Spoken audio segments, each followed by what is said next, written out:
आज हम तोप माता बुर्ज पर अमरचंद बड़वा जी की स्मृति में एक फंक्शन कर रहे हैं।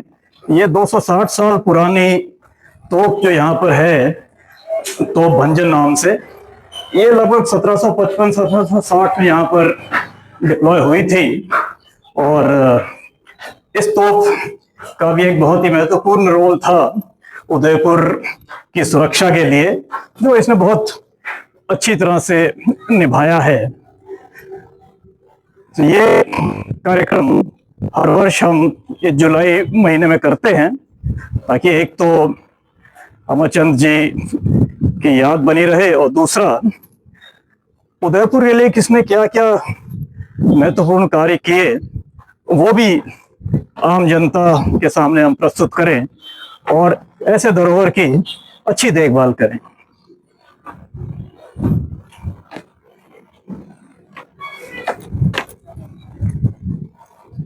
ये दीवारें सब क्या कहती है?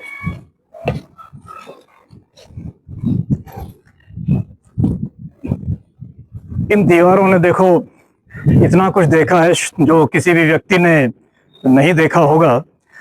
और आज तो उदयपुर काफी बाहर बाहर तक फैल चुका है, लेकिन जब ये दीवारें बनी थी तब उदयपुर इसी के अंदर सीमित था।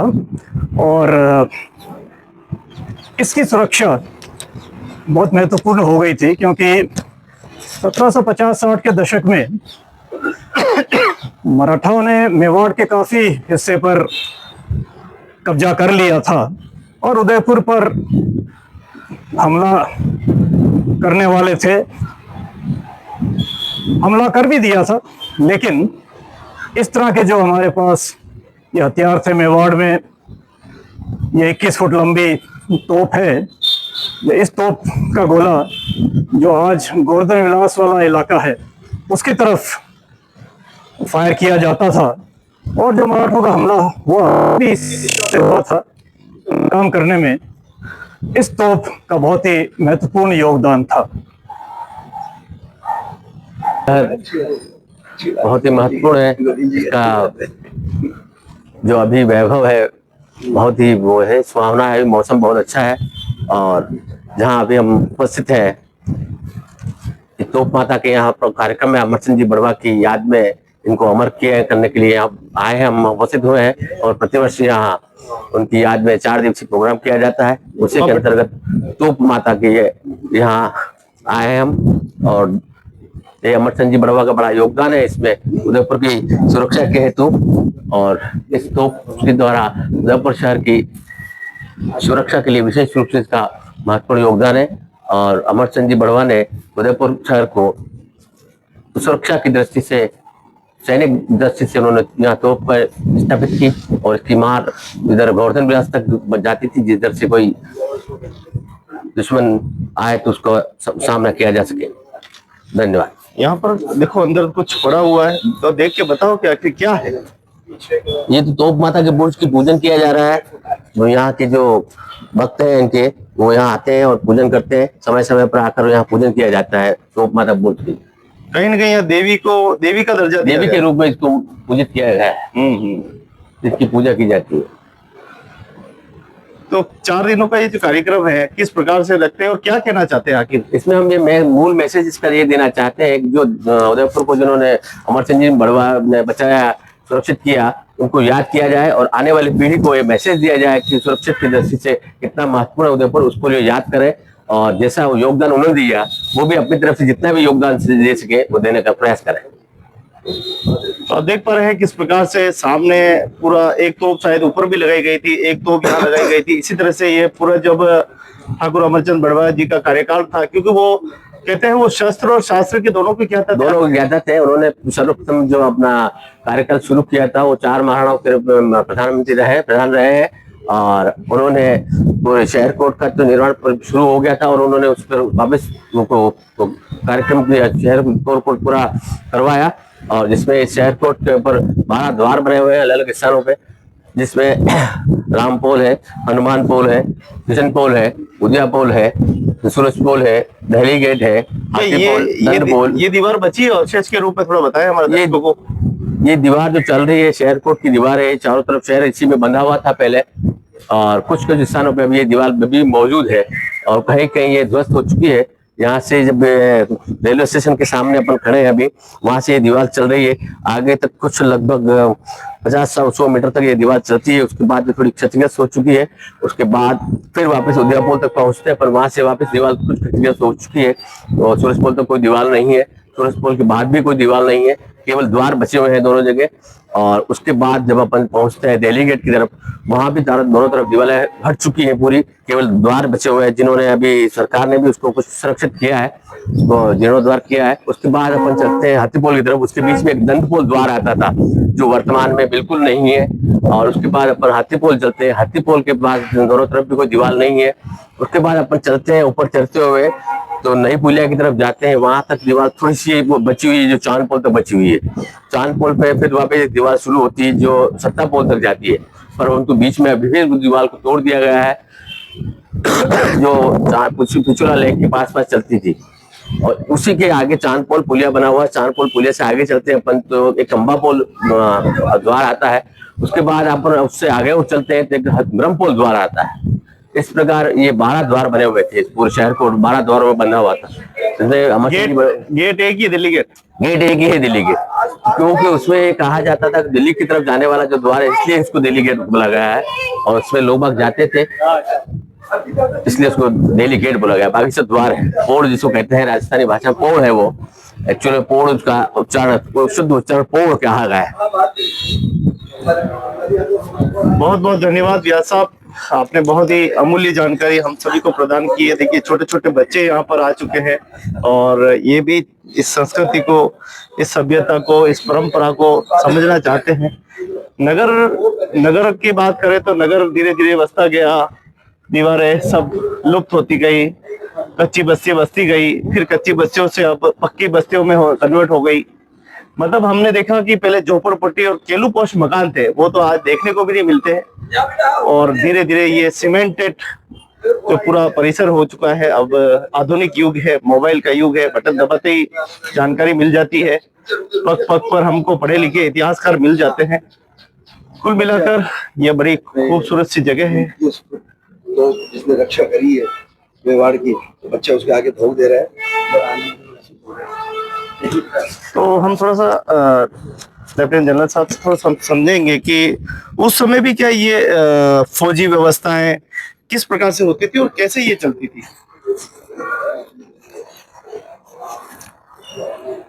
देखो उस समय जो फौजी व्यवस्थाएं थी वो उस समय का जो भी ज्ञान था उसके अनुसार होती थी। अब जैसा कि कई लोगों को मालूम होगा, 16वीं शताब्दी से पहले मेवाड़ में या भारतवर्ष में तोप होती ही नहीं थी।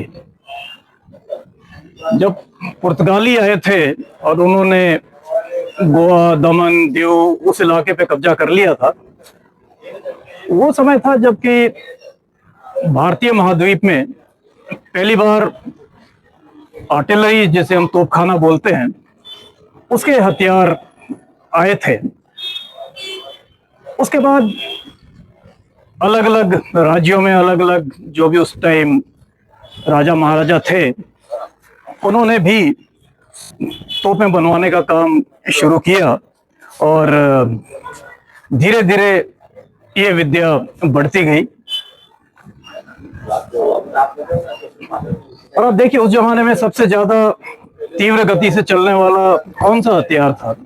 जो सैनिक घुड़सवार था, वो अच्छी रफ्तार से दौड़ सकते थे, लेकिन घुड़सवार के पास उस समय क्या होता था? ज्यादातर तलवार।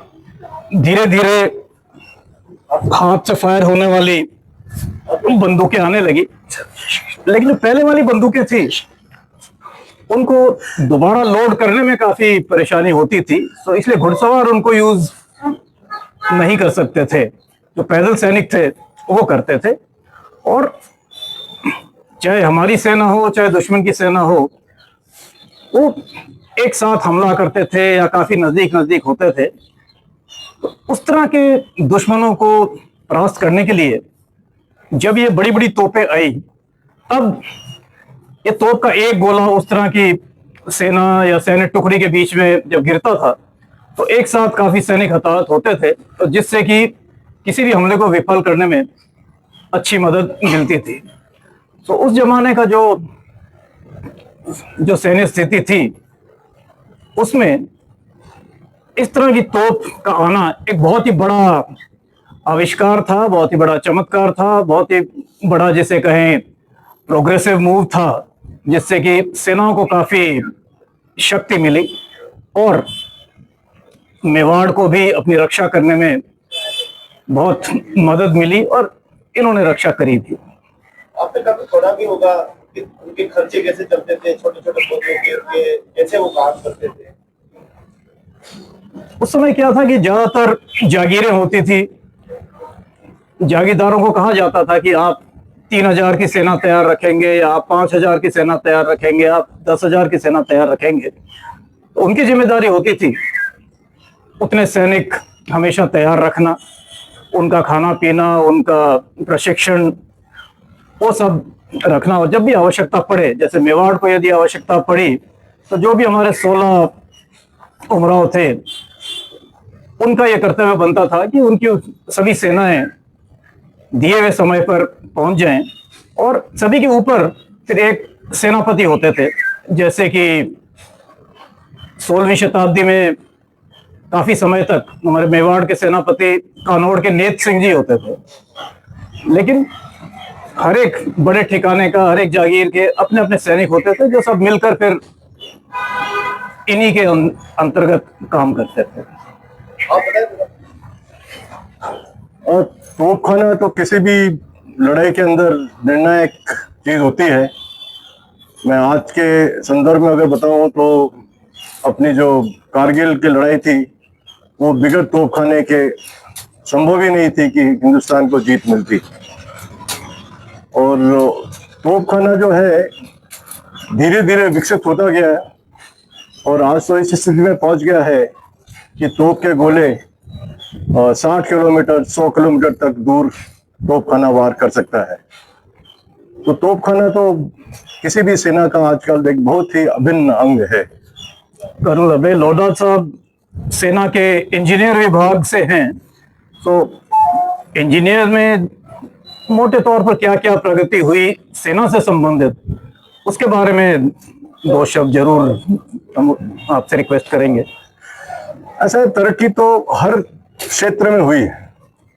पुराने जमाने में जब हम पुल बनाते थे, जो इंजीनियर्स का मेन काम होता है, तो हम बेली ब्रिज, बड़े भारी भारी किस्म के पुल की जो उसका एक हिस्सा उठाने में 6 आदमी लगते थे, 8 आदमी लगते थे, वजन 500-600 किलोग्राम होता था। वो सब चीजें धीरे धीरे अभी कम हो गई है और अभी जो नए पुल बन रहे हैं वो मैकेनिकली लॉन्च हो जाते हैं, तो उसमें अब इतना वजन नहीं उठाना पड़ता है। उसी तरह से हमारा जैसे दूसरा टास्क होता है माइनफील्ड बीचिंग, तो पहले माइनफील्ड बीचिंग खाली हाथ से ही हुआ करती थी। एक प्लॉटर लेके हम प्लॉट करते रहते थे और माइंस को ढूंढते रहते थे। आजकल बहुत तरक्की हो गई है और माइन प्लॉटर आ गए हैं और टैंकों के आगे व्हील्स लग जाते हैं, उससे भी माइन सब साफ हो जाते हैं।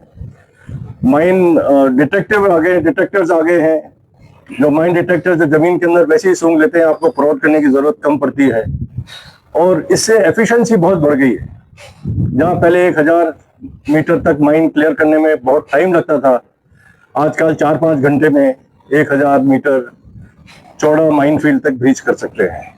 उसी तरह से सड़कें, पुराने जमाने में सारी सड़कें हाथ से बनती थी, बड़े बड़े उपकरण बहुत कम हुआ करते थे और जो उपकरण होते भी थे उनकी जो क्षमता होती थी और जो उनका भार और उनको ले जाने में एक जगह से दूसरी जगह में बहुत टाइम लगता था। लेकिन आजकल जो उपकरण है सब मैकेनिकल तरह से इस्तेमाल होते हैं और सड़कें बनना भी बहुत फास्ट हो गया है। तो इससे जो है जो बिल्डअप होता है फौज का या कहीं का, वो बहुत तेजी से होने लगता है। तो ये तो बहुत सारी तरक्कियां हुई है। अब आपने सेना के बारे में और भी कुछ पूछा था कि कैसे रख रखाव होता है। अब कुछ भी काम करने के लिए, कुछ भी इस तरह का संगठन बनाए रखने के लिए पैसों की तो आवश्यकता होती है, चाहे आज आप देख लीजिए चाहे सदियों पहले देख लीजिए। ये जिम्मेदारी भी उन्हीं जागीरदारों की होती थी। पूरा जो भी खाद्य सामग्री थी उसका बंदोबस्त करना और सैनिकों को कुछ ना कुछ वेतन जो देना होता था उसके भी। अभी आता कहाँ से था? जो बाकी लोग कोई खेती कर रहे हैं, कोई दुकान चला रहे हैं, कोई व्यवसाय कर रहे हैं, तो उन पर जो टैक्स लगता था, किसी जमाने में उसको लगान बोलते थे, जहां पर 1 रुपए पर 10 पैसा होता था वहां तक ठीक है, 15-20 पैसे तक भी लगभग ठीक था। लेकिन कहीं कहीं पर यदि ये बहुत ज्यादा हो जाता था तब फिर जनता में भी उसके विरुद्ध काफी रोष हो सकता था, लेकिन वो कहीं कहीं होता था। ज्यादातर जगहों में लगभग उतना ही लिया जाता था जिससे कि अपनी आवश्यकताएं पूरी हों। और सेना के अलावा बाकी भी जो डेवलपमेंट के काम थे वो भी किए जाते थे उसी पैसे से। आज हम सब घूमने जाते हैं, फतेह सागर, बड़ी, जयसमंद, उदय सागर, ये सब भी 200-300 वर्ष पहले बनाए गए हैं और इसमें भी जो कुछ पैसा लगा है, कुछ स्थानीय लोगों का बगैर पैसे लिए का योगदान।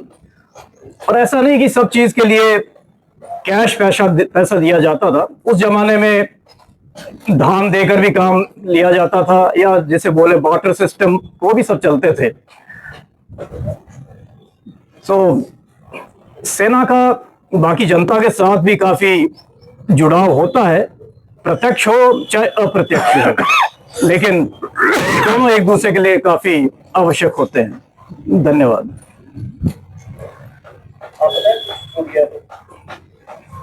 नहीं, अब राठौड़ साहब और लोढ़ा साहब के बताए बात तो कुछ वैसे ही बाकी रहता ही नहीं है। लेकिन मैं तो बस ये दो ही, मेरे को तो सबसे बड़ा अच्छा लगा कि तोप की पूजा की जाती है, तोप की पूजा की जाती है। और अभी बच्चे ने आके धोख दी, तो इतना मन पसंद हुआ कि बच्चों में, अगर मैं मन में सोच ही रहा था कि बच्चों को सबको लाके यहाँ इसके दर्शन करवाने ही चाहिए इनके, और हाथ की हाथ मेरी इच्छा पूरी हो गई, बच्चे ने आके धोख दी। तो मेवाड़ को रही जिससे बहुत सारी होप, आज हम दर्शन करने आए हैं, यहाँ रखिए 21 मिनट। तो बस यही कहना चाहूंगा मैं।